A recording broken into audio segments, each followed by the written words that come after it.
If you're building out the growth engine for your SaaS business, one of the decisions you have to make is which button to put on your homepage. Do you put the Talk to Sales button, or do you put the Start a Trial button? This seems like a pretty innocent choice, but in reality, these are two wildly different SaaS sales models. They're two wildly different growth engines. So on this episode, based on everything that I've learned with building SaaS businesses, I'm going to be walking you through the 3 principles to follow to pick the right type of button, but really pick the right type of growth engine. Intro.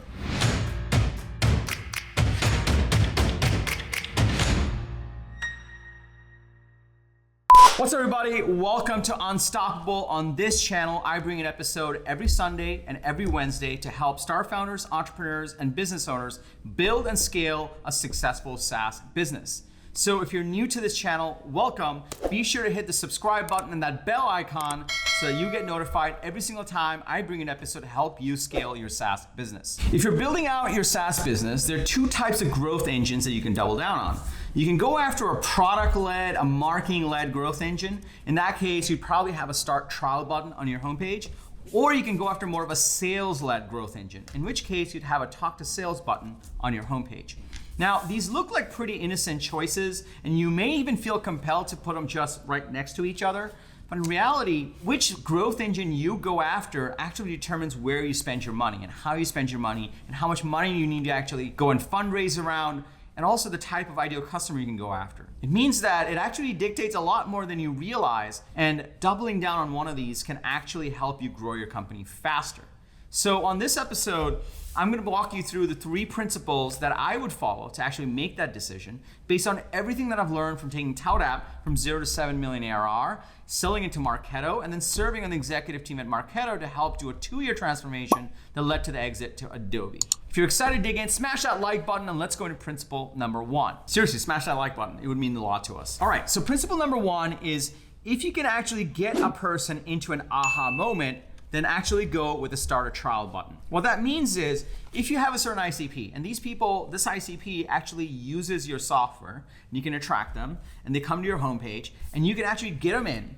And the reason they get software or buy any sort of software is because they want to actually get to a certain result. Now, you may not be able to get them to that final result very quickly within the first 5 minutes, but if you can get them to some sort of an aha moment within the first 5 minutes of signing up for your product, and even 5 minutes may actually be pushing it, then you might actually want to go for a Start a Trial button. If you can get people to that aha moment through your product quick enough, that means that you can actually capture their attention, have them keep coming back, and that could actually be a phenomenal growth engine for you. So that's principle number 1. If you can get them to an aha moment, then you want to go actually for a start free trial mode, more of a marketing-led growth model. Now, let's just say that you're actually in a very highly competitive category, right? It's a very well-defined category, and just getting them to an aha moment isn't how they make their buying decision. How they make their buying decision is they have a very long list of features and checkboxes that need to get checked. They need to build trust. They actually want a relationship. In this kind of scenario, the features and the product don't really differentiate because all of them kind of look the same. It's really the unique relationship. It's the trust that you're building. It's more of a strategic sale. In those kind of scenarios, you can have a giant trial button, but people won't click it. What they want to do is actually talk to sales. They want to talk to a human being because you're in a very highly competitive and well-defined category, and they want to understand if you're the right strategic choice. So in this kind of scenario, spending money on actually getting a user to an aha moment is actually wasted money in terms of a growth engine. What you want to be spending money on is a very well-defined sales process, a very smart sales force that can educate the buyer and talk to them in a strategic ways to build that trust and get them into your sales funnel. Now, before we go into principle number 3, I'll get to it right in a second. Let me just pause here for a second. Are you starting to see how these 2 buttons are not really choices in the button and what it says? These 2 are very different growth engines. And the one you go with, the one you prioritize, actually has different investment levels involved. So if you go for a starter free trial, you're gonna have to invest heavily on product marketers and actual marketers that understand funnels around the product, and R&D so that you can actually build a product that's truly self-service. And that takes an immense amount of investment. On the other hand, if you're following a talk to sales model, more of a sales-led model, you're gonna have to go after much more smarter sales reps, much more seasoned sales reps, and they're gonna have to be able to be strategic with the buyer. And it's not just about which one you like better, it has a lot to do with what's expected of you from your ideal customers. If you're starting to see that, let me just get a yes in the comments below. And while you're at it, tell me either sales or trial, depending on which way you're leaning in terms of your growth model. Now let's go on to number 3. See, these were pretty easy examples, right? But let's just say for a second that your software can actually deliver an aha moment. And at the same time, you happen to be in a very highly competitive and well-defined category with a lot more features beyond just that aha moment that people will use to actually dictate whether they buy your software or not. In this kind of scenario, you're like, well, I've got 2 groups of users. I can deliver an aha moment to this group of people, but at the same time, I've got a buyer that's really looking for all the features and the checkboxes to check off in the right way.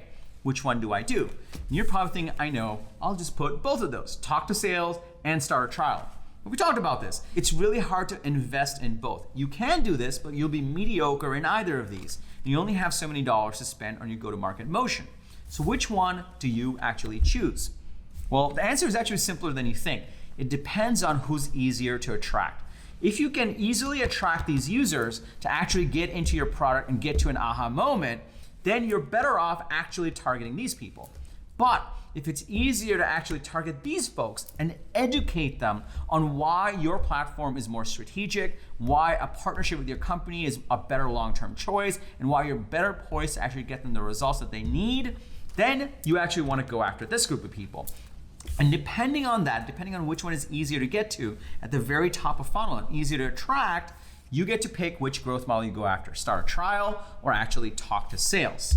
Are you starting to get this? So to recap the 3 principles, number 1, if you can quickly get them to an aha moment, then you probably want to go into start a trial, right? If you can't do that investment, you can't get your product to even get them to an aha moment, don't even bother with a start trial model. If you're in a highly competitive and well-defined space, then you probably want to go for talk to sales. If both of these are true, then you really want to determine which one's easier to attract, whether it's the buyer or the user, and based on that, you want to double down on one of the 2 growth engines. Now you know how to pick between these 2 very different growth engines and SaaS sales models. You can go either after a product-led model, or you can go after much more of a sales-led model, right? And depending on which one you go with, the investment profile, the amount of money you might need to raise, your customer acquisition costs could be wildly different. So now you know how to even start thinking about these. If you are actually building out your go-to-market motion, you want to make sure it's efficient and it actually delivers fast growth for you, I'm inviting you to a 45-minute training session. It's a webinar that I run every week. It actually helps you figure out how to build an unstoppable go-to-market machine. There are a few key things I think about when I think about a go-to-market engine. The first one I believe in is you got to out-teach the competition. The second one I believe in is you got to build authority as a moat. And the third one I think about is you have to actually take an all-bound approach. Now, I know those are a lot of concepts. If you're interested in that, follow the link below to my 45-minute go-to-market training, go-to-market secrets, or just go to tkkader.com/SaaS-training and you'll be able to get right into it. If you got value from this video, be sure to hit that like button. And also, if you're new, be sure to hit that subscribe button and that bell icon, because next week, I'm gonna be talking about how to actually do product-led growth, and a topic that I'm really excited about digging more into. And remember, everyone needs a strategy for their life and their business, but when you are with us, yours is gonna be unstoppable. I'm TK, and I'll see you in the next episode.